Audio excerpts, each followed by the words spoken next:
We are back to the present with Saturn in full fight mode, the return of Luffy, and even a shocking character arrival to Egghead during the chapter that changes everything, not to mention a frightened for the first time Saturn getting his well-deserved just desserts. So make sure to stay tuned for this insane chapter because many have been waiting for this one while the flashbacks were going on in previous chapters, so make sure to stay tuned for the glorious payoff. Now channel parking within and smash that like button if you enjoy seeing One Piece reviews like this one on the channel and want to keep them coming. Make this the video you join the Nakama if you haven't already by subscribing. By doing so, you're also helping us inch closer towards our huge goal of 2 million subscribers here on YouTube. And now without further ado, let's jump into it, spoilers and all. So last chapter was finishing up the heartbreaking Kuma flashback. We got to relive fan favorite moments from a different perspective, like of course the nothing happened moment, but we also got to see new scenes like Vegapunk crying while erasing Kuma's free will and memories, and Kuma revealing that his last wish is for Vegapunk to tell Bonnie that Kuma wishes her a very happy 10th birthday. Bonnie saw this all when she touched Kuma's memory bubble, and then we saw her in the last panel, tears running down her face. It seemed like Kuma had forgotten about her because the CP agent kept destroying her letters, but now she knows just how much Kuma loved her and sacrificed for her. It's arguably the best backstory in the series, and it takes us perfectly into this chapter called I'm Sorry Dad, or I'm Sorry Father. It's clear after the flashback not only who Bonnie really is now, but also why she blames Saturn for what happened. After all, it was scientist Saturn's idea to do this to Kuma, and as we'll see, he did even more heinous things that will be revealed later on in this chapter. It's way more his fault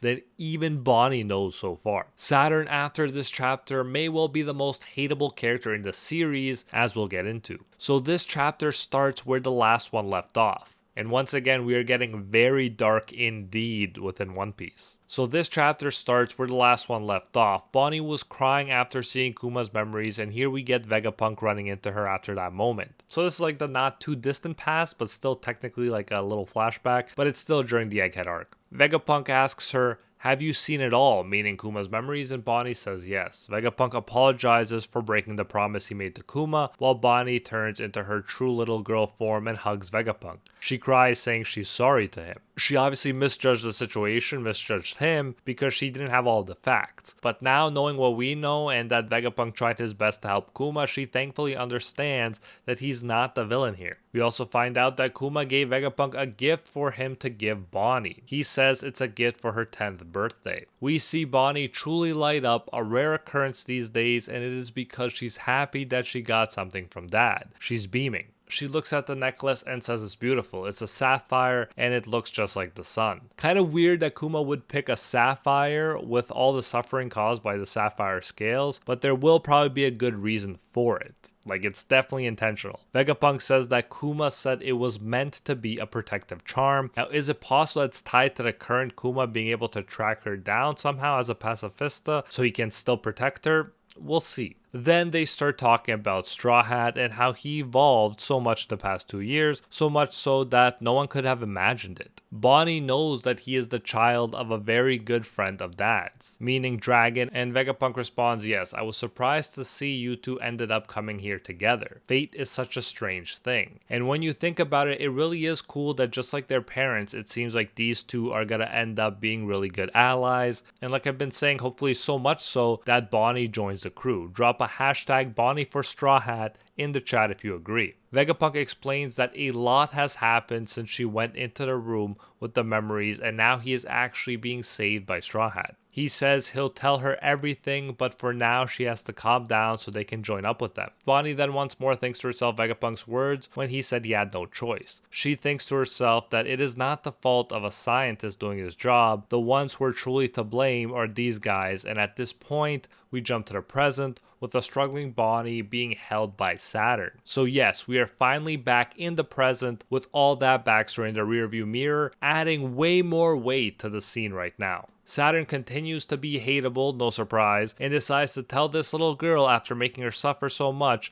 that her father, Kuma, is dead. Sanji really wants to help, of course, you know Sanji, but he still can't move his body. Saturn has some crazy power holding even hella strong fighters back. On the bright side, Luffy seems to be recovering. He's still withered, but better enough to ask for some food. He asks for meat, and Atlas wants to oblige, but she can't move either. Meanwhile, the Marines have captured Sentomaru. Kizaru is still on the ground thinking to himself, Sentomaru, Bonnie. Remember, this dude ate pizza with them, danced with them, and spent countless other moments with them in the past. He mentored Sentomaru and knows that Bonnie is just a little girl. I've been talking about Kizaru's internal conflict for a long time now, and seeing Elder Saturn trying to kill Bonnie in this chapter may finally wake up Kizaru and make him rebel for once. Let me know what you think Kizaru will do next in the comments, even if you think it'll be just him laying down for the rest of the arc. Then we see people reacting to the news of this siege and how it's even bigger than the one at Ohara. They say a barricade set up by an emperor would only mean death. And then we get the hype inclusion of the revolutionaries, namely Dragon Ivankov again,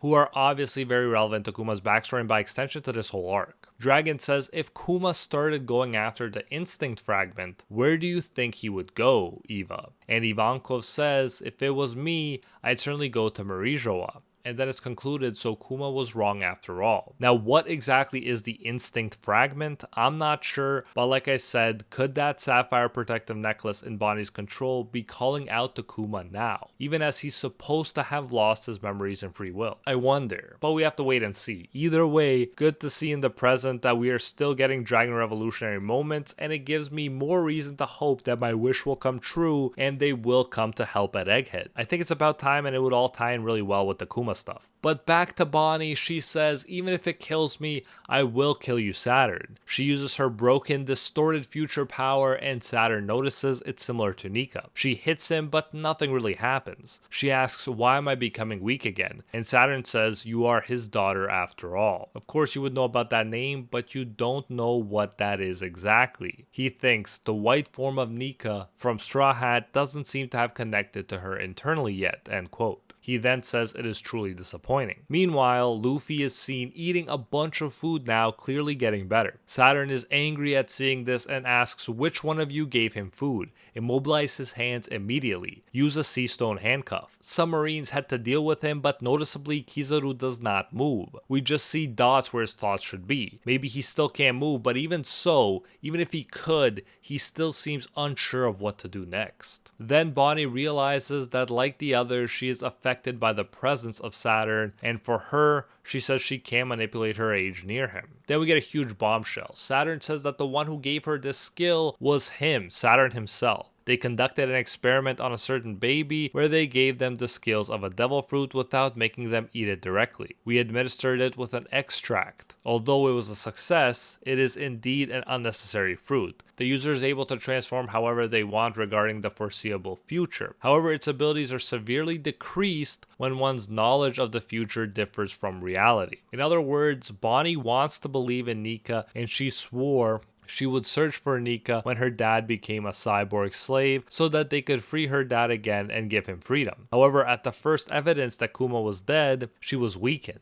As this is being said though, we see beat up Kuma. Remember, he was beat up a fair bit by Sakazuki when he attacked Marijoa and then disappeared again. He lost part of his face and a foot, it seemed, but now we see him heading fast somewhere, and I think we all know where that is. So it seems Bonnie's doubt about what's possible in the future can limit her powers, which explains why a young kid with a lot of hope and belief would be so powerful using this ability. But if she sees Kuma come to the rescue, that may have the opposite effect on her powers. Instead of getting weaker, they could get stronger. So we'll have to wait and see for that. Saturn continues that her father, meaning Kuma, who believed in worthless legends, told him that he wants to save people just like Nika. And then, as I mentioned earlier, Saturn reveals that he's more to blame than even Bonnie knew, and even more so than we could even imagine. He says it was also me who experimented with drugs in your mother, the one who would later become the 8th lady of the Holy Land. Now that sounds crazy too. There's so much crazy stuff going on in this chapter. The 8th lady of the Holy Land. That suggests that Ginny was potentially married to a very powerful celestial dragon indeed. Also, the term lady tends to go with the term knight in my mind, so it could be possible that one of the god's knights married her, the one called the 8th god's knight. We did see a silhouette of 9 of them after all when we first heard about them, but who knows? I have even heard theories that Saturn could be the one that married Ginny, which would just make him the biggest villain in anime probably, and of course Bonnie's dad as as well, making all of his current actions all the worse. I look forward to seeing how the official Viz translation translates this part though, since it will give us much more to go off of, and it is a very big line, so we need as much as we can get. But back to Saturn, the villain from hell, and he says the side effects didn't stop showing up when he experimented on Ginny. The blue marks were still appearing. It was a failure. So those who realize that blue sapphire is a gemstone associated with Saturn, and that thus the character Saturn may have been the cause of the sapphire scales, seem to be proven right here. It seems that the disease in Ginny was caused by Saturn's experiments. What a monster this dude is. You just can't say that enough about him. He's like a truly evil mad scientist, unlike Vegapunk. He then says it didn't go very well, so even her child inherited that condition. So yes, Saturn is the cause of Ginny and Bonnie's sapphire scales, and the reason Kuma had to sacrifice his life to save them in the first place. Man, I can't wait for Saturn to get his just desserts in this arc. Please don't make us wait, Oda. So then Bonnie says, crying, it was all your fault. She sort of said that before, but now it is even more obvious. Vegapunk is furious not having known this and says, you were toying with Kuma's family by using an illness such as sapphire scales. This was the reason why Kuma gave his life away. And then Saturn says that people should see it from his perspective. He says, are you saying that I should understand the feelings of an insect? That is impossible. So he's positioning himself here as a god, and perhaps his being immortal and not aging has something to do with it as well, but either way he views other humans as insects, feeling fully justified in treating them in whatever way he pleases since they are so far beneath him. Gotta hand it to Oda. It's good that we hate Saturn so much because it means that Oda is doing a great job with his villain, and when he gets defeated, it will be all the sweeter. Then we get the huge reveal. Yes, Kuma was heading over to Egghead itself. The Marines see him and notice it's the original. They proclaim he is advancing to the center of the island and the command chip is not working. They say we can't stop him. Now, it would be hilarious if Sakazuki ended up accidentally destroying the command chip with his attacks, and that's why now they can't control him. But it's all speculation at this point, and even if the command chip is no longer working, what is guiding him here if he supposedly lost his free will and memories? Again, is it that protective charm, aka necklace, and or is he not fully gone? And for his and Bonnie's sake, I hope he's still in there somewhere, at least part of him. Even Saturn is surprised, saying, what is this stupid mess? There's no way Kuma could come here. Bonnie thinks it's impossible, she is too scared. And Vegapunk too, the one who may have secretly implemented something in Kuma,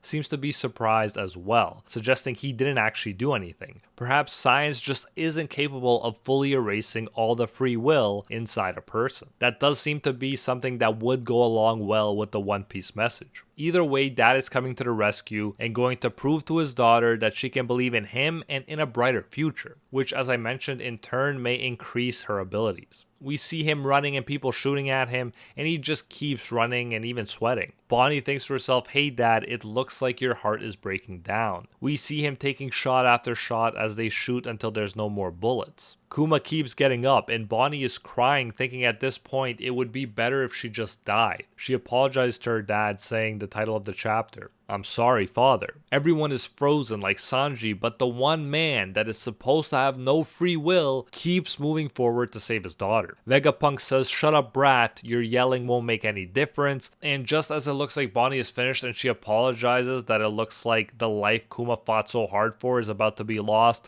Kuma appears, picking up Bonnie and shielding her from Saturn's finishing blow. Bonnie is finally face to face with Kuma again after so long as she's crying and screaming father. And of course, you have the nose tears thrown in as Oda loves to do. That's how you know it's a big serious cry. Then Kuma takes Saturn's spider-like spiky leg with one hand and prepares an insane punch. He's about to hit Saturn, who looks worried, even sweating. The narrator says Kuma is unleashing his anger. He's unleashing all of that stored up suffering. And I could not be happier that all of Saturn's horrible actions now seem to be coming back to haunt him in the form of this Frankenstein-esque monster that he himself created. This was definitely one of the best chapters in a while, and that's saying a lot because all of these chapters were actually really good. And my hype for the next chapter with this cliffhanger is off the charts, that's for sure. But if you enjoyed this one and the new information about devil fruits, then you won't want to miss our recent video about every type of devil fruit explained. Link on screen right now. Like and subscribe to help us reach 2 million Nakama here on YouTube, and I'll see you in the next one.